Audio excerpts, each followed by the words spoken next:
O mundo que se desenrolou no século XX, indiscutivelmente, nos legou grande êxito tecnológico, mas também, ao mesmo tempo, nos deixou como herança para esse século XXI um total fracasso ético representado nas estatísticas perversas apontando que todas as noites 900 milhões de pessoas vão se deitar com fome. Algo como 5 milhões de crianças morrem todos os anos em decorrência da fome. Se o homem da modernidade deseja mesmo continuar evoluindo na Terra, esta evolução somente fará sentido, e terá plena e restrita validade, quando perversidades como a morte pela fome ou por doenças dela decorrentes, por exemplo, forem definitivamente banidas do planeta. E é justamente a esse homem que cabe a principal tarefa do momento, pôr fim a essa perversidade, tais quais os homens de 150 anos passados fizeram, pondo fim à escravidão em diversas sociedades. Afinal, são os homens, no sentido amplo do termo, que constroem, a cada dia, as sociedades que não param de apresentar mudanças. Cumpre ressaltar que essas sociedades são construídas pelo livre pensar dos homens, usando os pilares do sistema econômico, dos regimes políticos, da justiça, dos códigos do direito, dos deveres e direitos dos cidadãos, dos princípios morais e das ações dos governantes. Nesse sentido, em especial pelo viés da atividade econômica, que tanto pode responder rapidamente pela expansão, melhoria, ou pela regressão, piora, do modo de vida das pessoas, os modelos econômicos praticados atualmente, quer nos países desenvolvidos ou nos mercados emergentes, precisam se descolar, primeiramente, de um falso argumento que permeia a teoria econômica. Não é aumentando a riqueza daqueles que já têm muito que se conseguirá diminuir a pobreza daqueles que nada têm. Em outras palavras, não se pode pensar nos caminhos que conduzem ao aumento da riqueza, ignorando, para isso, as possibilidades de redução da pobreza. Igualmente é necessário romper, de forma definitiva, com o conceito dominante nas ciências econômicas de que riqueza e pobreza devam ser medidas pelo mesmo padrão, o Produto Interno Bruto, PIB, e sua consequente renda per capita. É fundamental que tenhamos a lucidez conceitual para verificarmos que crescimento econômico, elevação do PIB, não significa queda da pobreza, até mesmo porque o PIB como forma de medir riqueza trata-se de tremendo equívoco. É certo que não se acaba com a pobreza crônica gerando empregos e fazendo o produto interno se expandir. Pobreza se acaba a partir da melhoria no sistema de saúde, tratando com qualidade a educação para oferecer educação com qualidade, melhorando as condições de higiene e alimentando melhor os mais pobres, portanto, proporcionando aos mais necessitados as básicas condições para o bem-estar. O padrão de crescimento econômico das sociedades modernas não pode ser praticado, como temos presenciado, sob uma plataforma socialmente perversa, que diz respeito ao indivíduo, não privilegia as condições dignas de trabalho, faz uso inadequado dos recursos naturais, polui o ar que respiramos e que se centra, apenas, sob a ótica mercantil.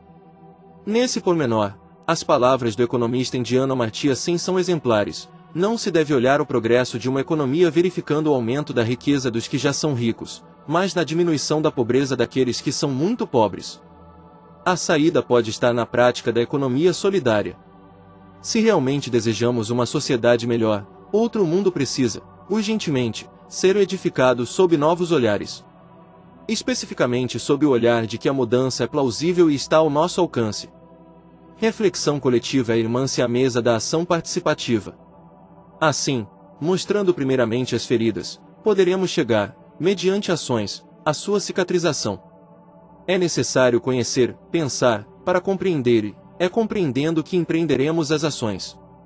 O pensamento precede a ação, assim como o desejo, o querer incita o fazer, o agir. Agindo, forçaremos a mudança e mudando, certamente, progrediremos. Ensina-nos a teologia que o plano de Deus ao homem é a sua perfeição. No entanto, quis a providência divina que ao próprio homem coubesse a escolha de qual caminho percorrer. Assim, os caminhos percorridos pela livre vontade humana foram se alargando e as vielas e atalhos, por consequência, se multiplicaram. Desvios de conduta, obstáculos e buracos pelas diversas estradas não faltaram, e não faltam, eis porque, ainda hoje, por não estar trilhando o caminho correto, o homem moderno parece conviver pacificamente com situações que, à luz do bom senso, aquele que esteja gozando plenamente de suas faculdades mentais jamais poderá admitir. Dentre elas, a existência de seres humanos vitimados pela ignominiosa situação que é a fome. Para mudar essa situação, devemos agir. É nesse sentido que a economia solidária é uma nova maneira de ver, pensar, sentir e fazer a economia vem ganhando destaque. Conquanto, essa nova economia somente será solidária e ocupará espaço positivo à medida que um maior número de adeptos engrossarem as fileiras desse novo modelo econômico.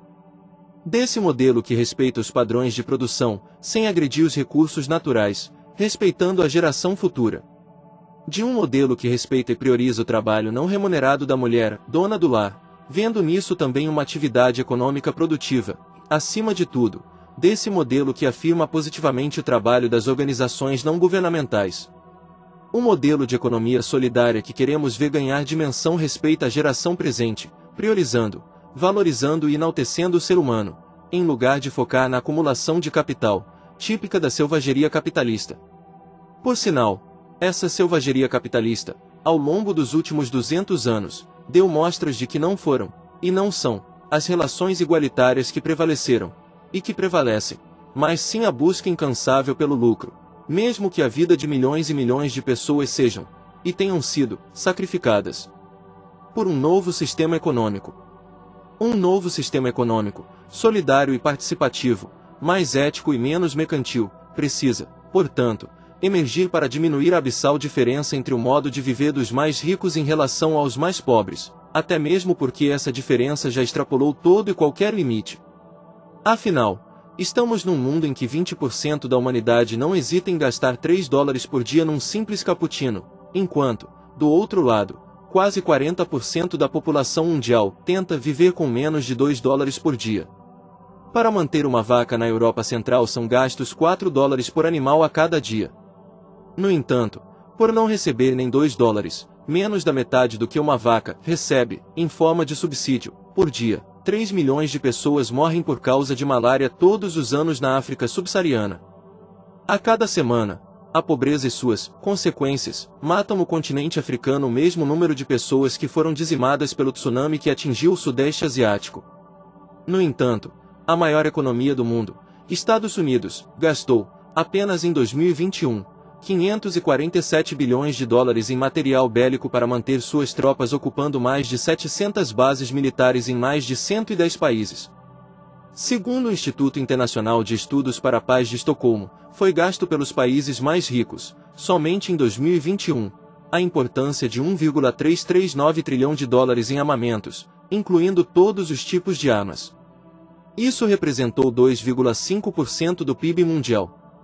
Para cada $1 que a Organização das Nações Unidas, ONU, gasta em campanhas publicitárias para buscar a paz mundial, os 3 países ricos gastam, cada um, outros $20 para promoverem guerras e destruições. Até onde e quando esse modelo econômico perverso continuará dando as cartas?